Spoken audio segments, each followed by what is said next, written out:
చదువుతాను. నిన్న బ్రీఫ్ చదువుదామా? సార్ చేస్తున్నారా సార్, నేను చేయాలా? చేయండి చేయండి. ఓకే. సో ఆథర్ వచ్చేసి బీయింగ్ అనే వర్డ్ గురించి చాలా యూజ్ చేశారు. ఆ, ఏంటి బీయింగ్ అంటే which is present or which is ever present. మనలోనే అది ఉంది కానీ మనం గుర్తించట్లేదని, దానికి ఒక అతీతమైన వివరణ ఇచ్చారనమాట. ఎట్లా అంటే దానికి ఒక లైఫ్ ఉండదు, డెత్ ఉండదు. ఆ, మన మన జనరల్ గా మనం చూసే లైఫ్ లో ఏవైతే అప్స్ అండ్ డౌన్స్ అవుతాయో, లైక్ డెత్, బర్త్ అని, ఆర్ ఏదైతే మనకు కనిపిస్తుందో ఇవి ఏది ఉండదు అనమాట. బీయింగ్ అనేది ఒకటి కనిపించని, ఒకటి ఏమంటారు దాన్ని, ఒక శూన్యం ఉంటుంది. ఎక్కడైతే ఒక స్టెబిలిటీ ఉంటుందో దాన్ని బీయింగ్ అని చెప్పారనమాట. This means at యాక్సెబుల్. Okay, but అది ఎక్కడో ఉండదు, అది ఎక్కడో ఉండదు, మళ్ళీ అది కూడా మీలోనే లోపల ఉంటది అని. అండ్ లోపల ఉంటది అనేసి మళ్ళీ మీరు వెతికి, మీరు మెడిటేషన్ చేసుకుంటూ ఇక్కడ ఉంటదేమో, నా బాడీలో ఉంటదేమో, నా మైండ్ లో ఉంటదేమో అని అట్లా కూడా వెతకొద్దు. అది జస్ట్ అదొక ఫీలింగ్ మాత్రమే. అది వెతికితే దొరికేది కాదు, ఆర్ ఒకటి ఎక్స్ప్లెయిన్ చేయగలిగింది కూడా కాదు.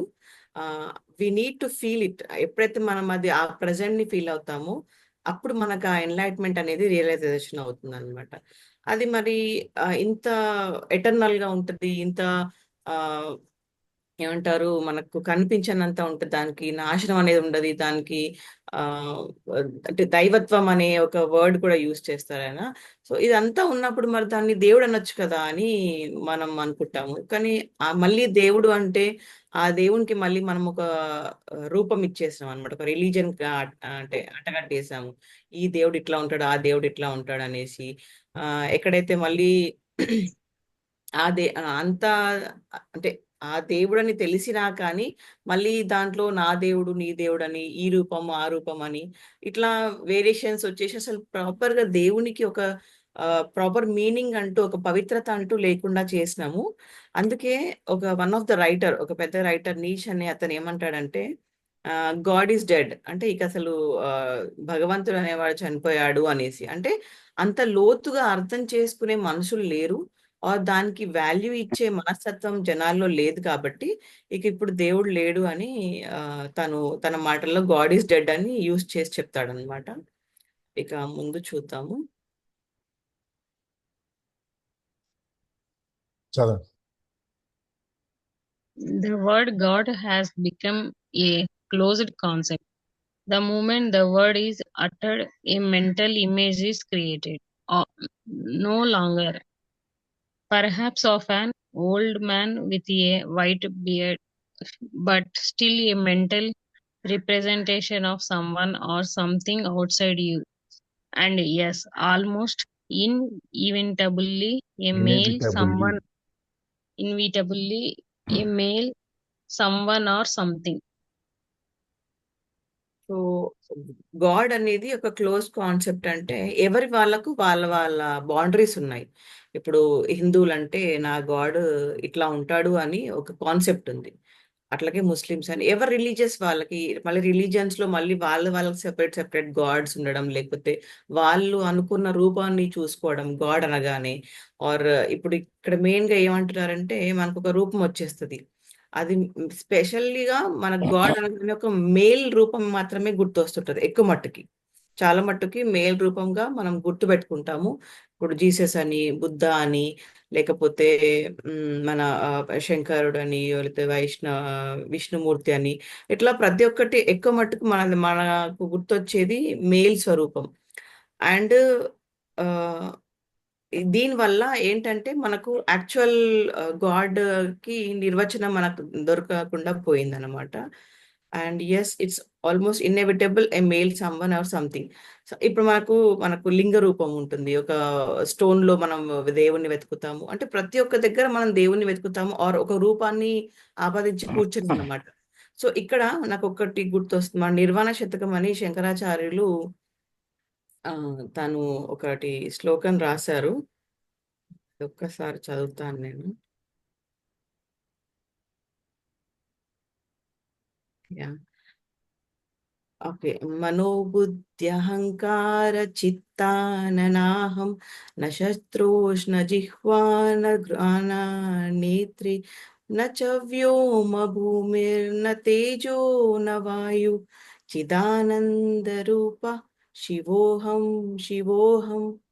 ఇక్కడ శంకరాచార్యులు ఏం చెప్తారంటే ఆ అంటే ఏంటి నిర్వాణ శతకం అంటే ఏమి ఉండదు, అసలు అక్కడ ఖాళీ ఉంటది, ఒక శూన్యంగా ఉంటది అని చెప్తారు. ఇక్కడ మళ్ళీ ఈ శ్లోకానికి అర్థం ఇక్కడ రాసింది ఏంటంటే, నేను మనసు కాదు, నేను బుద్ధి కాదు, నేను అహంకారం కాదు, చిత్తం కాదు, అంటే చిత్తం శరీరం, నేను పంచేంద్రియాలైన చెవి, ముక్కు, కన్ను, నాలుక, చర్మం కూడా కాదు, నేను పంచభూతాలై భూమి, నీరు, అగ్ని, వాయు మరియు ఆకాశం కూడా కాదు, నేను చిదానంద రూపాన్ని, నేను శివుణ్ణి. మళ్ళీ ఇక్కడ శివుణ్ణి అంటే మళ్ళీ ఒక మేల్ స్వరూపము అని తను చెప్పినట్టుగా, ఇక్కడ బీయింగ్ అంటే మళ్ళీ ఒక మేల్ స్వరూపం కాదు.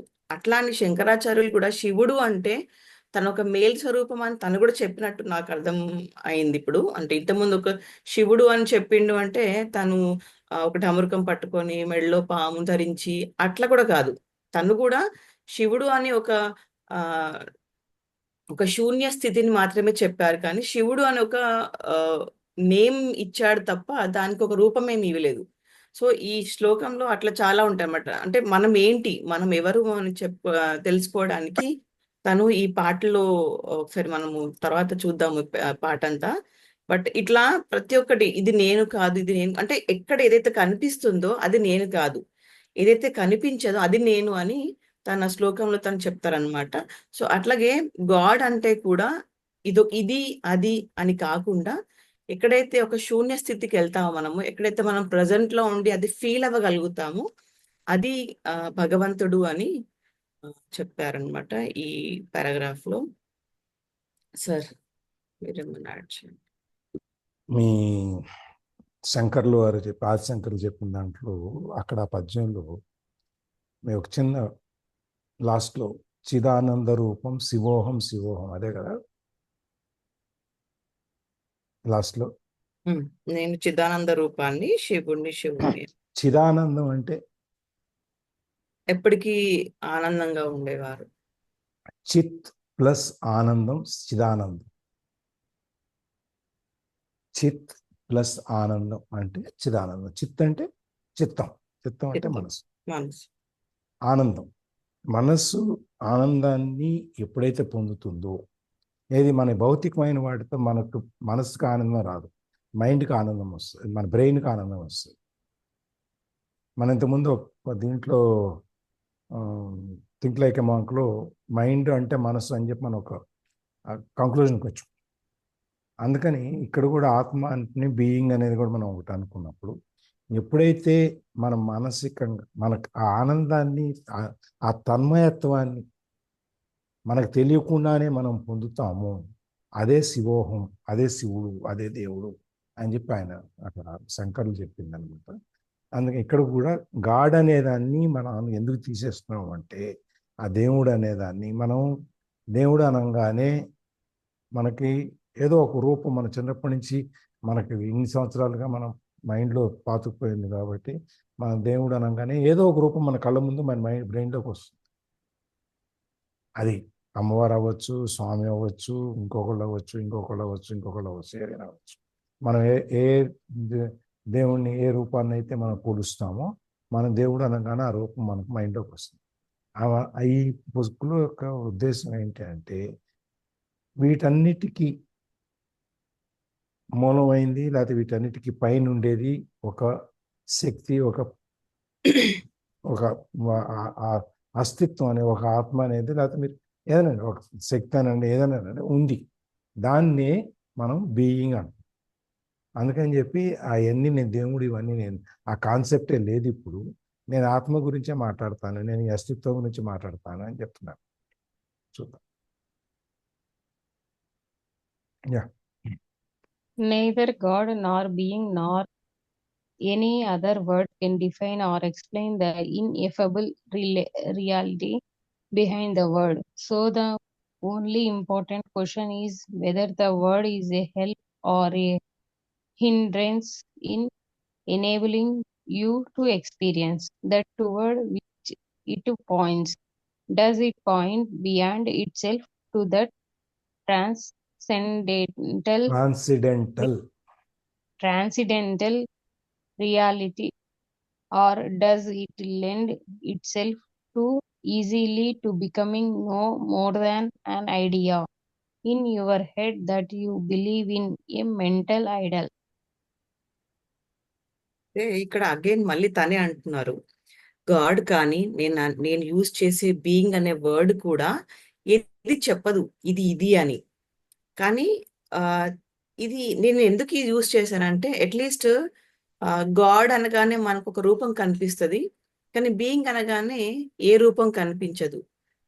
బట్ అగైన్ ఈ రూపం కనిపించదని బీయింగ్ అని మళ్ళీ మనము దేన్ని వెతుకుతూ వెళ్తాము. ఇప్పుడు మనకు అది అలవాటు అయిపోయింది కదా, ఇది బీయింగ్ అంటే ఏది లేదని చెప్పినా మరి నేను ఏమనుకోవాలి బీయింగ్ అంటే అని మనకు తెలీదు. సో ఈ బీయింగ్ కానీ గాడ్ కానీ ఎందుకు యూజ్ చేస్తాము అంటే మనకు ఒకటి అర్థం కావడానికి, ఆర్ లేదు ఇది మీకు హెల్ప్ అవుతుంది అర్థం చేసుకోవడానికి అని. అంతేకాని ఈ బీయింగ్ కూడా పెద్ద గొప్ప వర్డ్ ఏం కాదు మీకు ఆ ఎక్స్పీరియన్స్ చేసుకోవడానికి. కానీ అట్లీస్ట్ బీయింగ్ అనగానే మీకు ఒకటి గుర్తురాదు, అదొక అంటే ఒక బ్లాంక్ ఉంటుంది మా మైండ్లో. గాడ్ అనగానే ఎట్లయితే మనకు విగ్రహాలు ఆర్ ఒక రూపం గుర్తొస్తుందో, అట్లీస్ట్ బీయింగ్ అంటే మిమ్మల్ని కన్ఫ్యూజ్ ఏం చెయ్యదు అనేసి నేను ఈ బీయింగ్ అనే వర్డ్ వాడుతున్నాను. సో బీయింగ్ కూడా ఇది నథింగ్, ఓన్లీ మీకు చెప్పడానికి మాత్రమే నేను బీయింగ్ యూజ్ చేశాను. కానీ ఎనీ వర్డ్ మీరు ఏదైనా యూజ్ చేసుకోండి వర్డ్, మీరు గాడ్ అయినా యూజ్ చేసుకోవచ్చు, బీయింగ్ అయినా యూజ్ చేసుకోవచ్చు, ఒక పీస్ అని యూజ్ చేసుకోండి, ఒక లవ్ అని యూజ్ చేసుకోండి. ఎనీ వర్డ్ మీకు ఇష్టమైన వర్డ్ ఏదైతే యూజ్ చేసుకుంటారో అది మిమ్మల్ని కన్ఫ్యూజ్ చేయొద్దు. మిమ్మల్ని మీకు ఆ మార్చడానికి ఆర్ మిమ్మల్ని మీరు తెలుసుకోవడానికి ఒక వర్డ్ అని ఒక పర్టికులర్ ఒక రూట్ ఒక పాత్ అనేది మిమ్మల్ని మీరు తెలుసుకునే దిశలో అది మిమ్మల్ని కన్ఫ్యూజ్ చేయొద్దని నేను ఒక బీయింగ్ అనే వర్డ్ యూజ్ చేశాను. కానీ ఏ వర్డ్ యూజ్ చేసినా అది మిమ్మల్ని కన్ఫ్యూజ్ చేయొద్దు, ఒక క్లారిటీగా మిమ్మల్ని మీరు తెలుసుకోవడానికి దారి చూపాలి తప్ప అది మీకు ఏది ఒక హిండ్రన్స్ కావద్దు, ఒక అడ్డుగోడ కావద్దు అనేసి నేను ఈ వర్డ్ అనేది యూజ్ చేసిన అని చెప్తున్నాను. ఇక్కడ enabling you to experience that towards which it points. ఆ దట్ అని దాన్ని క్యాపిటల్ లెటర్ వాడాడు అక్కడ. మొత్తం మన మామూలుగా వర్డ్స్ ఇంగ్లీష్ సెంటెన్స్ రాసేటప్పుడు పదాలన్నీ ఒక ఫుల్ స్టాప్ తర్వాత క్యాపిటల్ లెటర్ వాడతాము, తర్వాత అంతా చిన్న అక్షరాలు వాడతాం. కానీ ఇక్కడ ఆ దట్ అనే దానికి స్పెసిఫిక్గా క్యాపిటల్ లెటర్ వాడాడు. ఎందుకంటే ఆ దట్ అనే దానికి ఇంపార్టెన్స్ ఏంటంటే ఇప్పుడు మనం అనేటువంటి ఆ మానసిక స్థితి, చిదానందం అని మనం దాకా ఏదైతే అనుకున్నామో, లేదు దేవుడు, లేదు బీయింగ్ అంటే మనకి ఏ రూపం అయితే కనపడుతుంది అనుకున్నాము, ఇవన్నీ వీటిలో ఏదొచ్చినా సరే మీరు ఏ పదం అనుకున్నా సరే ఆ పదము మనని ఆ చిదానందాన్ని, ఆనందాన్ని పొందటానికి, ఆ తన్మయత్వాన్ని పొందటానికి ఈ పదం అనేది హెల్ప్ అన్న అవ్వాలి, లేకపోతే ఎంట్రన్స్ అన్న, ఈ రెండు అవ్వకూడదు. అదవకుండా మన అక్కడికి తీసుకెళ్ళగలగాలి. ఆ తీసుకెళ్ళగలిగేదే మనకి ఆ ప్రశాంతత అనేది అనండి, తన్మయత్వం అనండి, ఆనందం అనండి, ఏదైనా అనండి, అది అక్కడికి రావాలన్నమాట. దానికోసం అని చెప్పి అక్కడ ప్రత్యేకంగా ఆ దట్ అనేదాన్ని మన గాడ్ అనేదానికి మనం రాసేటప్పుడు ఎప్పుడు రాసినా కూడా ఆ జీ క్యాపిటల్ లెటర్ రాస్తాం ఎక్కడ రాసినా కూడా. ఎందుకంటే గాడ్ ఈజ్ ఓన్లీ వన్. అట్లాగే ఇక్కడ కూడా అయినా ఆ దట్ అనేదాన్ని ఆ టీ క్యాపిటల్ లెటర్ పెట్టిన దాని ఉద్దేశం అదనమాట. సో ఇది వచ్చి చివరికి వచ్చేటప్పటికి ఈ ట్రాన్సిడెంటల్ రియాలిటీ అంటే మనం ఇక్కడి నుంచి మనం మార్పు ఏదైతే మనం ఎక్కడైతే నిజంగా తీసుకెళ్తాము, మీరు సత్యలోకం అనండి, లేకపోతే మోక్షం అనండి, మనం ఎక్కడికో అనుకుంటున్నాం కదా, ఈ లోకం నుంచి ఇంకా పై లోకాలకి, ఇంకా పై లోకాలకి, ఇంకా పై లోకాలకి అని అక్కడికి తీసుకెళ్ళాలన్నమాట. అది చాలా తేలిగ్గా కానీ లేకపోతే కష్టంగా కానీ ఏదైనా సరే మన మైండ్లోకి వచ్చి మనం అనుకున్నప్పుడు ఆ మన ఆ మార్పుని ట్రాన్స్ఫార్మేషన్ తీసుకురాగలదా అనేది, ఆ పదాన్ని మనం తీసుకెళ్ళిన ఆ ఆనందాన్ని పొందగలదా ఆ పదం, మనం ఏదనుకుంటున్నాము అది అనేది మనం ఆలోచించుకోవాలన్నమాట. Yeah. The word being explains nothing, but nor does God. Being, however, has the advantage that it is an open concept. It does not reduce the infinite invisible to a finite entity. It is impossible to form a mental image of it. Nobody can claim exclusive position of being. It is your very essence, and it is immediately accessible to you as the feeling of your own presence, the realization I am that is pair to I am these or I am that. So it is only a small step from the word being to the experience of being.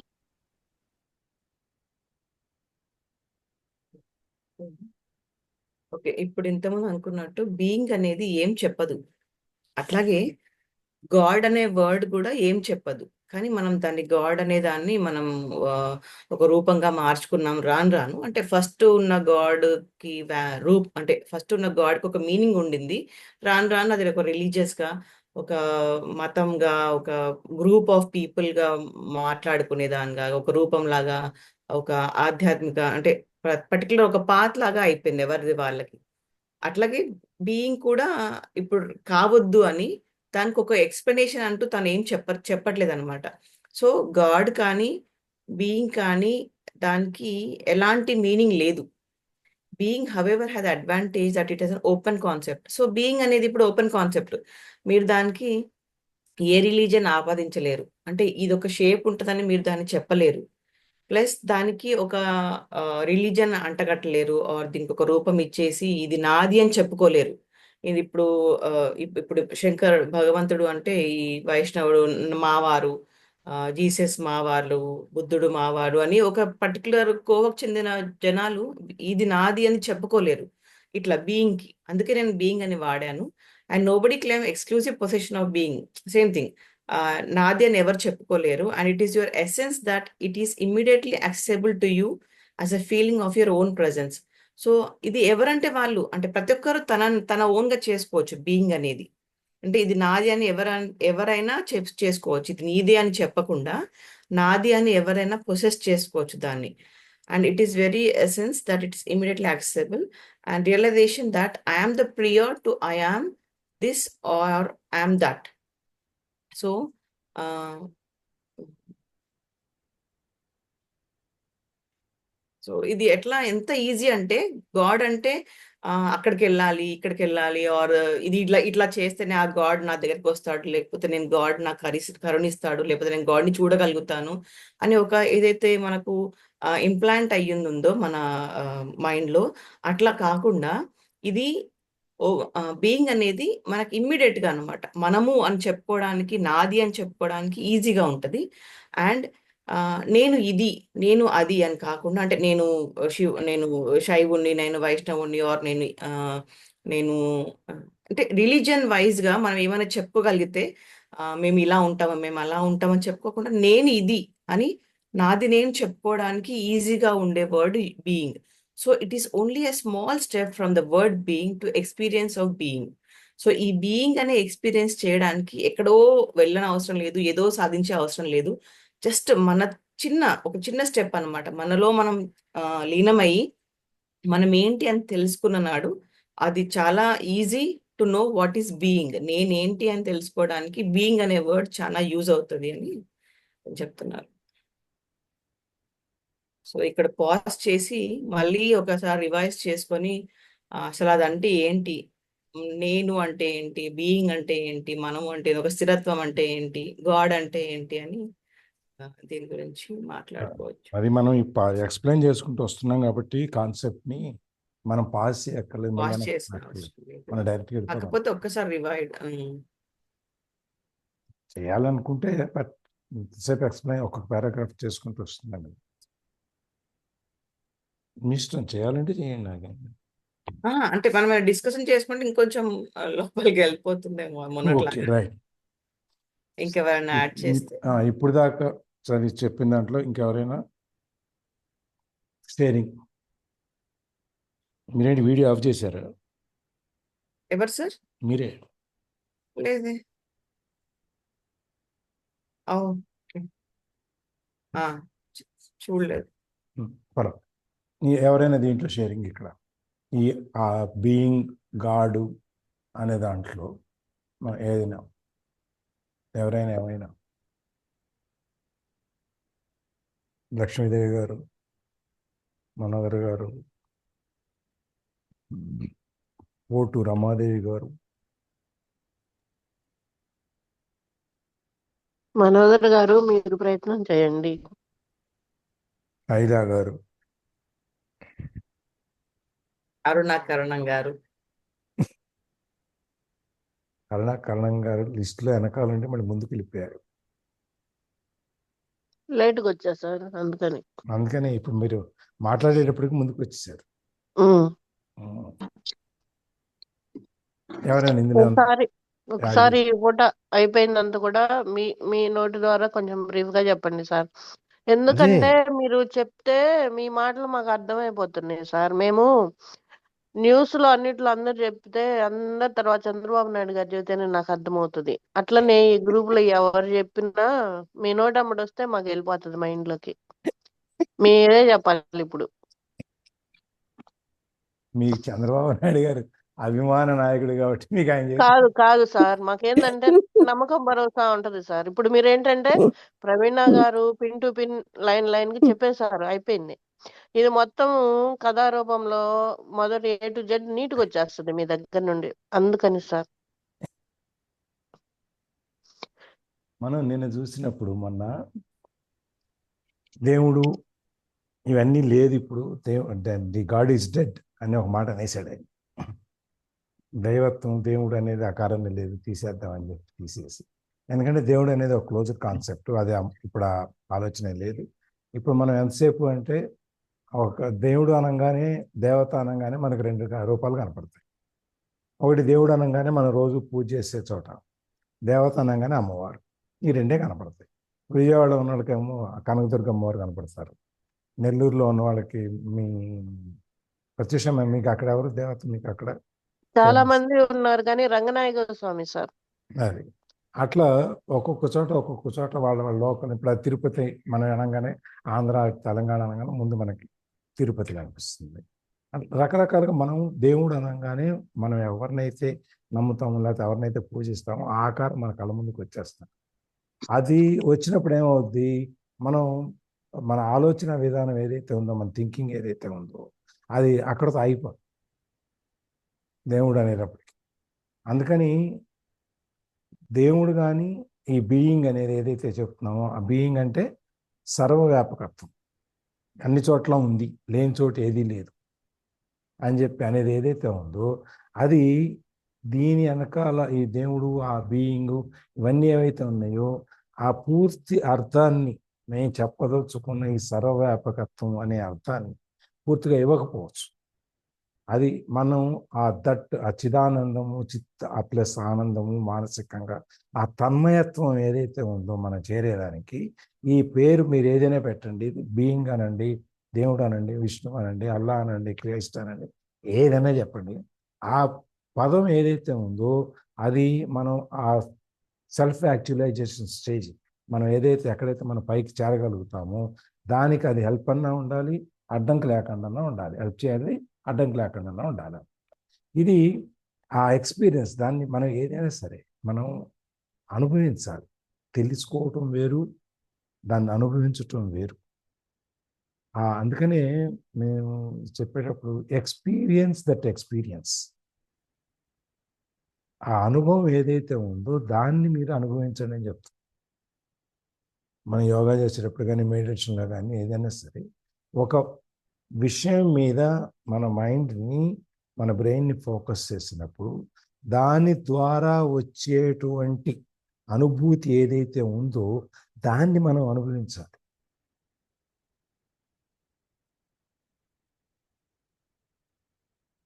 ఆ అనుభవం ఎక్స్పీరియన్స్ని కూడా మనం experience చేయాలి. ఇది నా experience అంటే నేను ఇన్నేళ్లలో నేను ఇలా సాధించానండి, దాన్ని కాదు. ఆ ఎక్స్పీరియన్స్ నువ్వు అనుభవించావా? నువ్వు ప్రయాణం చేస్తున్నావు, ప్రయాణం చేసేటప్పుడు చుట్టూ ఉన్న ప్రకృతిని చూస్తూ ఆ ప్రకృతిని నువ్వు అనుభవించావా, నువ్వు ఆనందించావా? పుస్తకం అక్కడే కూడా కూర్చొని ఇట్లా పుస్తకం పట్టుకొని నువ్వు చుట్టూ ఉన్న నీ ఆ సృష్టిని కనుక నువ్వు ఆనందించకపోతే, నువ్వు దాన్ని అనుభవించకపోతే నీకు అనుభవం అనేది మిగలదు. అందుకని చెప్పి ఇక్కడ ఈ దేవుడు, ఆత్మ, లేకపోతే బీయింగ్ అనేది ఏదైతే చెప్తున్నామో దానికంటూ ఒక రూపాన్ని ఇవ్వట్ల. ఎప్పుడైతే నేను ఒక రూపాన్ని ఇస్తానో అది మనకి ఓపెన్, ఆ కాన్సెప్ట్ క్లోజ్ అయిపోద్ది. అందుకని చెప్పి ఇట్స్ ఓపెన్ కాన్సెప్ట్. మీరు ఏ విధంగా నవ్వించుకోండి, that is left to you, మీకు వదిలేసి. ఏదే చిన్న చివరికి వచ్చేటప్పటికి మనకి, అందుకే లాస్ట్లో the word being to the experience of being. మనం బీయింగ్ అనే దగ్గర నుంచి ఎక్స్పీరియన్స్, దాన్ని అనుభవించటానికి, ఆ సర్వవ్యాపకత్వాన్ని, లోకాన్ని అనుభవించటానికి ఒక స్టెప్, ఒక అడుగు అయితే చాలు. మీరు ఏదైనా చెప్పండి, ఏదైనా అనుకోండి, ఎవరినైనా ఊహించండి, ఏదైనా చేసుకోండి, కానీ అది మన ఎక్కడికి తీసుకెళ్ళాలంటే ఈ సర్వవ్యాపకత్వాన్ని మనం అనుభవించడానికి తీసుకెళ్ళాలి. అది తీసుకెళ్ళినప్పుడు మనం దీన్నంతా చాలా బాగా మనం చేయగలుగుతాం అన్నమాట. దాన్ని మనం ఆనందించగలుగుతాం అన్నమాట. అది ఓకేనా? Sir thank you sir. Thank you. Sir ఇది ఏంటంటే మనం ఏదైనా ఫీల్ అవ్వాలంటే గబాలన చేయగలిగింది సార్, నొప్పిని పట్టుకుంటాం. అట్లా అది ఎట్లా ఫీల్ అవుతాము అది అలాగే ప్రతి ఒక్కటి కూడా అంతా హార్ట్ఫుల్ గా ఫీల్ అవ్వాలి. ఫీల్ అవ్వటానికి మీకు ఆ ఫీలింగ్ తెలియాలి. ఎగ్జాంపుల్ చెప్పాను సార్. అదే ఇప్పుడు మీరు నిప్పు పట్టుకున్నారు, నిప్పు అవును, పట్టుకుంటే కాలింది, అది ఆ నొప్పి ఆ ఆ బాధ కాలిన ఫీలింగ్ మనమైతే మీకు వచ్చింది. అంత డీప్ గా మనం ప్రతిదీ అంత చక్కగా ఫీల్ అది అవ్వాలి. ప్రతిదాన్ని మనం అట్లా తదేకంగా వెళ్ళిపోవాలి దాంట్లో. సార్ అలా ఎక్స్పీరియన్స్ అవ్వడం వల్లే మ్యాంగో సీజన్ లో దొరికే పరిపూర్ణమైన పండు, చక్కగా తయారైన బంగినపల్లి మామిడి పండు ఉన్నది తీయగా ఉంటది సార్ ఎక్స్ప్లెనేషన్. చూసారా ఎందుకంటే చూసారా అన్ని బయో చూసారా అదే ఎక్స్పీరియన్స్. చూసారు లలిత అరుణ మేడం. ఆంటీ ఒక్కటి చిన్న విషయం చెప్పనా, మా మావయ్య గారు ఏజ్ 80 ఉంటది. ఆయన నాకు ఉదయం నుంచి సాయంత్రం వరకు కాంటాక్ట్ ఉంటారు, ఫోన్ చేస్తే డైరెక్ట్ వస్తారు. ఏమంటారంటే ఆయన ఒకే ఒక మాట, మా అబ్బాయి లేచాడా, మా అబ్బాయి పొలం వెళ్ళాడా, మా అబ్బాయి కూలోని పురమాయించాడా, మా అబ్బాయి తిన్నాడా, తాగాడా. ఇక అంతకు మించి రెండో వర్డ్ రాదు నాకు ఆయన దగ్గర నుంచి. ఆయనకి 80 ఉన్నాయి సార్. మాక్సిమం కిండర్ జాయ్ అయినా కానీ సార్ దగ్గర ఎలా టాపిక్, మీరు చెప్పిన ఒక 100 మంది కాదు 1000 మంది కూర్చోబెట్టి సార్ ఎదురుగా మనం ఎన్ని టాపిక్ తీసుకురావడానికి టాపిక్ కి సంబంధించి ఏదో ఒక పాయింట్ ఆయన టచ్ చేసి డెప్త్ గా వెళ్తారు. ఎందుకంటే సార్ అన్నింటిలో ఇన్వాల్వ్ అవుతున్నారు, అంటే అనుభవాన్ని ఫీల్ అవుతున్నారు, ఆయన ఎక్స్పీరియన్స్ అవుతున్నారు. కాబట్టి మనకి అమృతం లాగా ఉంటుంది ఆయన ఇచ్చే explanation. Thank you sir, thank you so much. పొద్దున చేసిన పచ్చడికాయ బజ్జీలా లేదు. సార్ చూసారా చూసారా ఇందాక చెప్పండి చెప్పండి అంటే ఎవరు చెప్పలేదు, చూసారా? ఓకే, ఇక్కడ రికార్డింగ్ ఆపేసి మళ్ళీ చేద్దాం. టాపిక్ కొత్తది వస్తుంది. సార్ ఎన్ని కేజీలు ఎక్కినారు మీరు ఇప్పుడు?